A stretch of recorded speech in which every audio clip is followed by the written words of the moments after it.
So many lies. So many lies last night. I watched the Orange Blob give his speech, and then I watched the Republican side clap like barking seals at all the lies. So many lies. I can't even go through all the lies. There were so many. Let's just do some examples. He's still hell-bent on the fact that he thinks the US gave Ukraine $350 billion when they didn't. Talking about bringing free speech back, yet simultaneously kicking out Rep. Al Green. Because free speech for me, not for thee. And if there's any Americans watching, the reason you guys have free speech is actually to speak out against your government. But pshaw.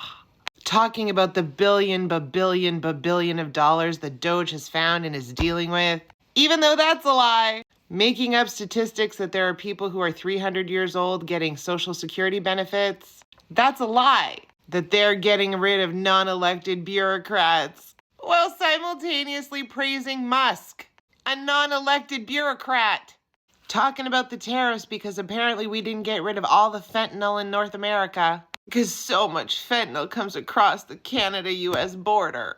It's a smidge, an actual smidge. That is the unit of measure of the fentanyl that is coming from Canada to the US. But that's his rationale for the tariffs. Oh, and the big bad man knows that it might be difficult for the US because the Dow plummeted as he was making his speech on Monday about the tariffs. But it's gonna be great. Nobody has ever seen how great it's going to be. Talking about how he inherited from Biden, because he loves Biden in his mouth, the worst inflation ever, which is a lie. And don't even get me started on the tokenizing of people, guests if you will, like this little boy who had brain cancer and all he wants to do is be a cop.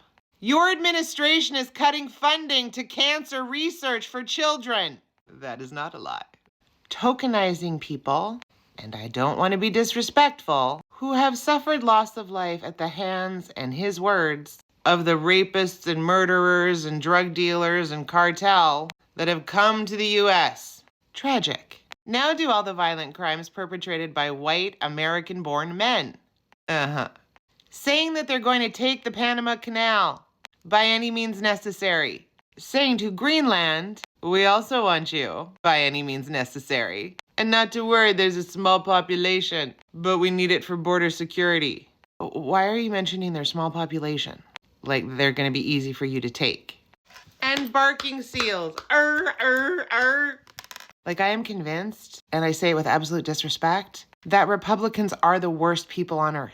The absolute worst. Like we know this guy's bad. We saw this guy, he's pretty bad. And I saw this guy and thought, what's his deal? He's bad. I don't know if this is going to find its way to Americans. But for any of you that didn't vote for the Orange Blob, I'll even bring in the people who did and now regret it. Even though fuck you. Y'all better do something. Y'all better do something. It is the fall of democracy. You are in the fall of democracy. We are in the history repeating itself portion of the game. It's going to look a little different. I'm sure there are news stations and other creators that have gone through every single thing that he said. These are the things that I can remember from my blind fucking rage last night. And just a little word to Justin, because I know you're nearing the end. Why couldn't you have had this energy the whole time? Because now you're just getting good again, and you gotta go. Anyway, America, we know he lies. We know that his minions will just applaud for anything. But like, it's bad. It's real bad. Like, Canadians will be fine. It's gonna be bumpy, but we'll be fine. You guys are not gonna be fine. Because he lies to you. And by virtue tries to lie to the rest of the world. Except we know better. You know what I always found odd? When Ivana passed away unexpectedly, and they just buried her off to the side. As the children, wouldn't you have wanted better for your mother? It just popped in my head. That those are the people we're dealing with. Just, plant somebody in the yard somewhere. With a small little plaque. Out of the way. That's what he's trying to do to the rest of the world. To quote Bad Baby, fuck you, you dumb dirty hoe.